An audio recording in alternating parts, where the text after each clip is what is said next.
Hi besties! My name is Precious, but you can call me Press Patricks. This is my first video here. Let me introduce myself. I already said my name is Precious, but you can call me Press Patrick. So here in my channel, I'll be reading out true life stories about people's experience. So if this is something you like, consider subscribing to this channel and like my videos. Okay, so today I'll be reading out two interesting stories. Now let's get right into the video. Would you marry a man who asks you to contribute 45% to rent? Interesting. We dated for 4 years. Before I asked about marriage, I was scared. I didn't want him to think I was desperate. I also didn't want to hear an answer that would break my heart. So I waited for the perfect time. It was on his 35th birthday when he was talking about how we met and how far we've come. I asked him calmly, so when are we going to take the next step? Do you know we haven't talked about that for a very long time in our relationship? His answer came almost immediately.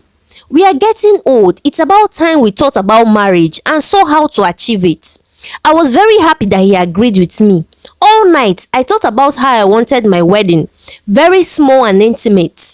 I thought of the friends I was going to invite and how beautiful I was going to be on my day. We talked about it the very next day and for days without end. I wasn't working when we started dating.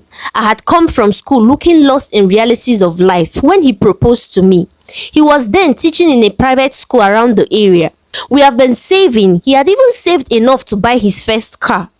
I could have bought a car too, but my mind was not on cars.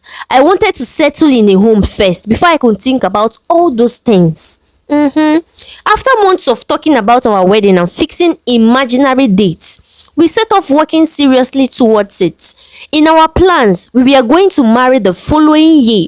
We would rent a place for 2 of us so we could move in together right after our marriage. One day, his family came to do the knocking right and got the dowry list. The next day, he called to tell me my father was asking for too much. So I should talk to him to reduce the things on the list.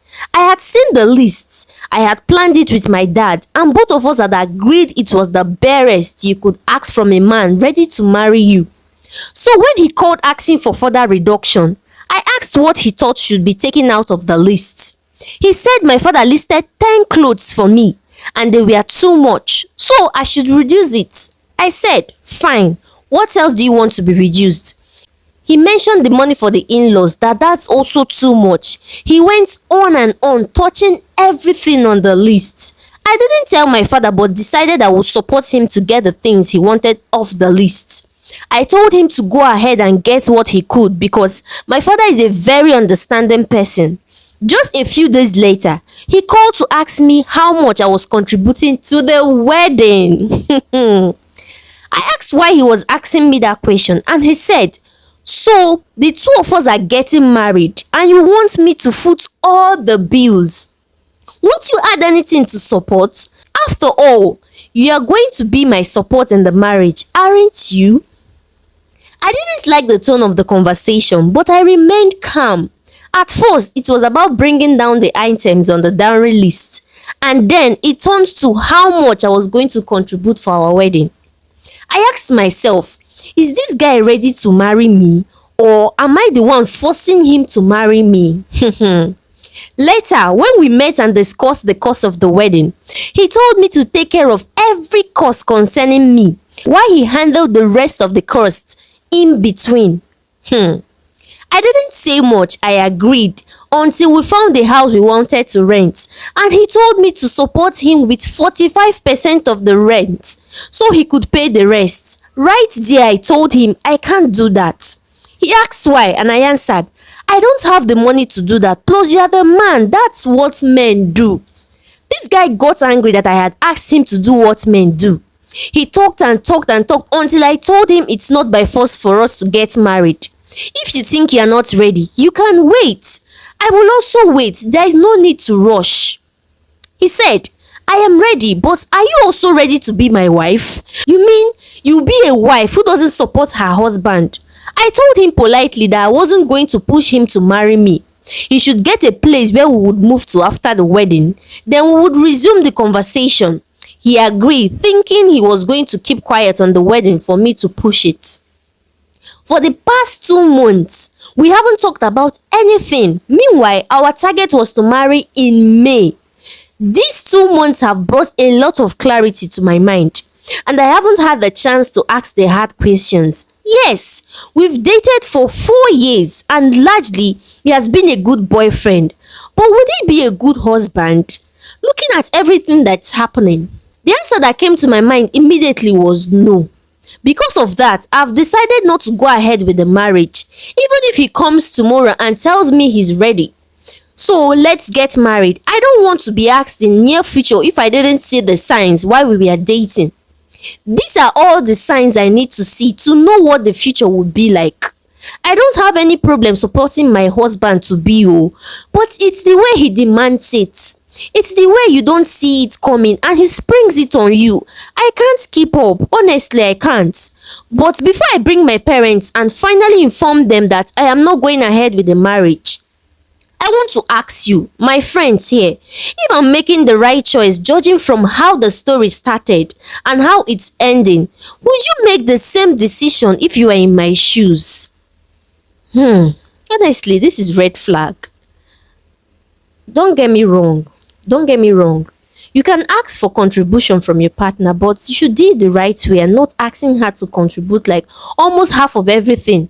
You want to pay rent, you are asking for 45% of the rent. You are not even asking her to support you in a way she can, and you're asking her to give you 45% of. Oh God, that's red flag.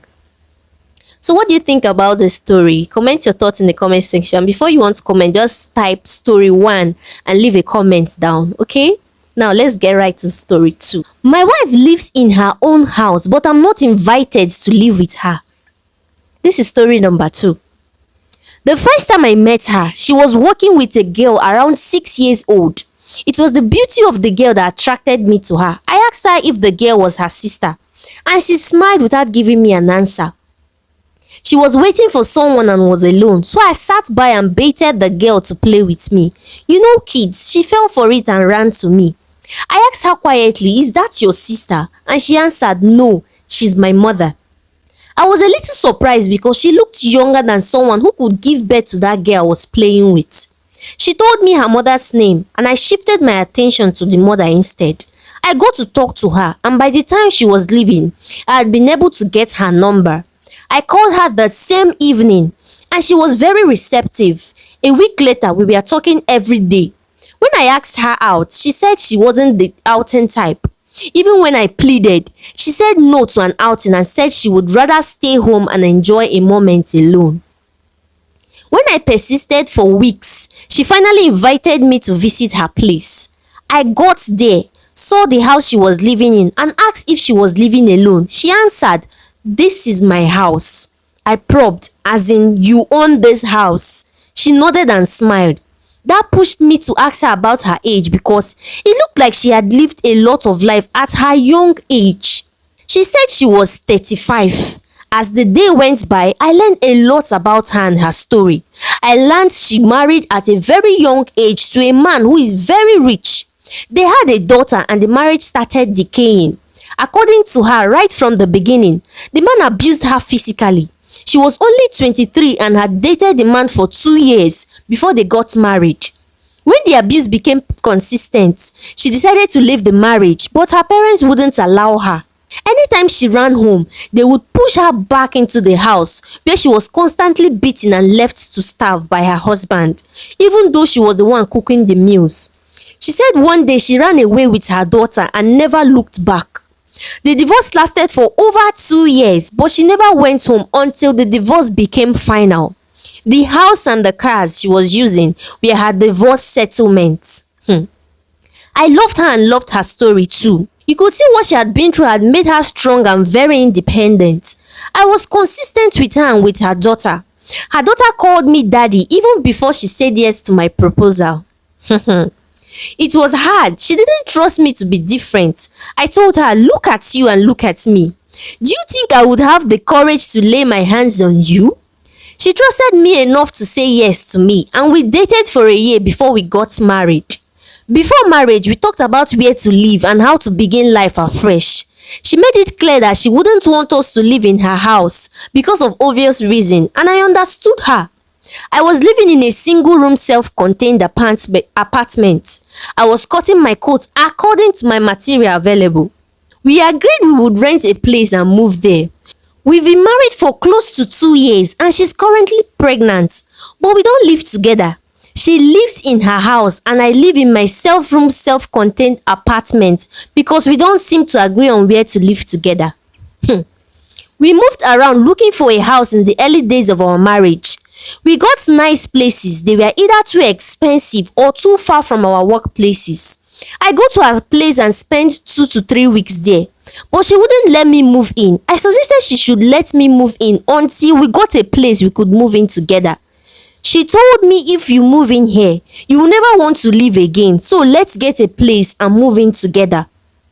When my rent was due, I thought I was going to move soon, so I paid for only 3 months. 3 months later, I had to pay for another 3 months until my landlord threatened to eject me. So I had to pay for 2 years. She doesn't come here. She says this place is too small for her and her daughter, which I understand. But she wouldn't also let me move in with her except for short stays. She wants us to find our own place so she can sell the house and invest the money for her daughter's future. To me, it's a bad idea. To her, it's the best idea because, according to her, she doesn't want to keep anything that reminds her of her previous marriage in her current marriage. When she got pregnant, we stopped looking for a place because she wants to be in a stable environment to have the child. I'm the one who goes out and comes in like I am a stranger.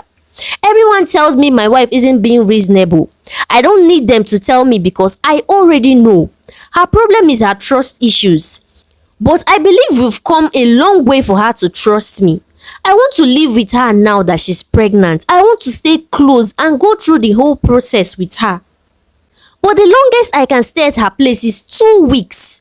Anything beyond 2 weeks makes it feel like I have come to settle, and she starts complaining.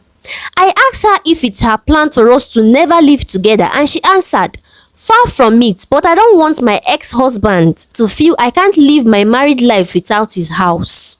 And I don't have a say in that matter. It hurts me. It confuses me and I don't seem to enjoy this marriage because of this issue.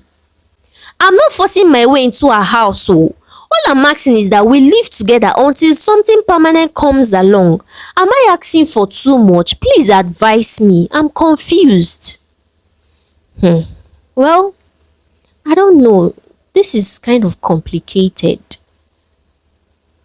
What do you think about the story? Please advise him in the comment section. Thank you so much for watching. Please remember to like this video.